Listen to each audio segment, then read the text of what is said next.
In college, I was developing two different parts of myself that in some ways contradicted each other.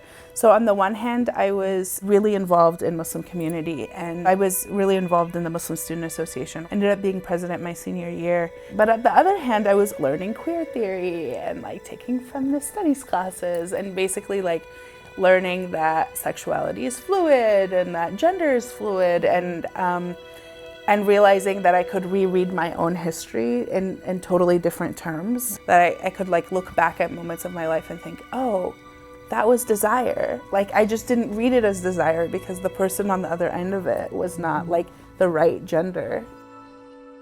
For me in college, it was a time to explore not only myself, but I was just I can do whatever I want, in a lot of ways. So yeah. What was that formation like for you? It took me a long time to realize that there were a lot of different versions of Islam, that the one I grew up with wasn't the only one that's valid and legitimate.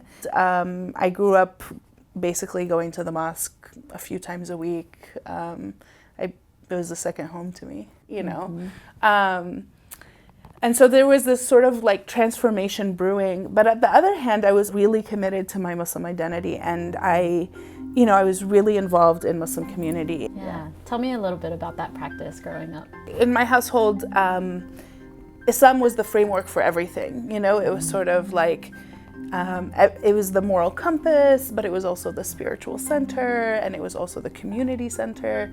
And so everything kind of revolved around it. So lots of, praying and reading Quran together and these types of things. It was a beautiful community, really, lots of people from different places just coming together around the faith. What happened in college to help you formulate what you wanted that practice to look like? It's interesting because in some ways it's easy to draw a narrative that says, okay, because I was in the Muslim community, I was I had to silence this queer side of me. But when I think about the people who supported my queerness and the few allies that kind of knew about this, they were also Muslim, and I had also met them through the same spaces. And so in some ways there was a diversity in the group, but at the same time, I think when you have public pressure, especially community that's under a lot of threat and is feeling watched all the time, there is more and more pressure internally to sort of conform or to pick your battles. It's sort of well, we can't fight this right now because we have all this other stuff to worry about. We have surveillance to worry about. We have war to worry about.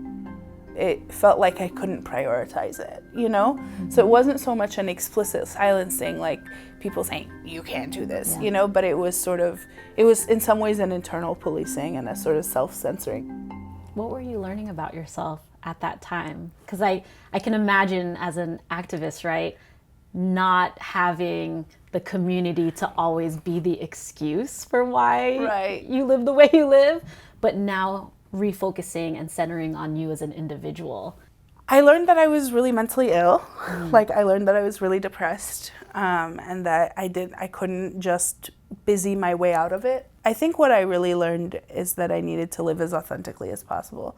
I think, in this time period, I realized I just had two different selves, and I needed to come to a moment where I wasn't lying to people on a regular basis, where my day-to-day life, at some point I was living with folks who were pretty strict, practicing Muslims, but then not really living that lifestyle, going out and having a drink or, going on a date, or sometimes literally, I wore hijab also, and I didn't feel comfortable in it, didn't feel like it really, I felt like it gave the world signals about who I was that weren't true anymore.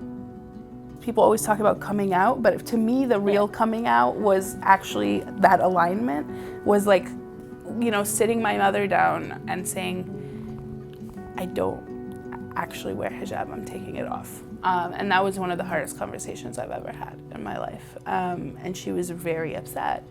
But she came around.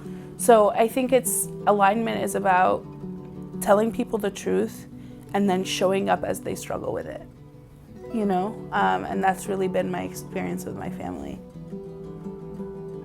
It's not just my mom or my family who thought I was going to be someone that I didn't turn out to be, because I thought that too. And I had to let go of that image before I could convince other people to let go of it. Exactly.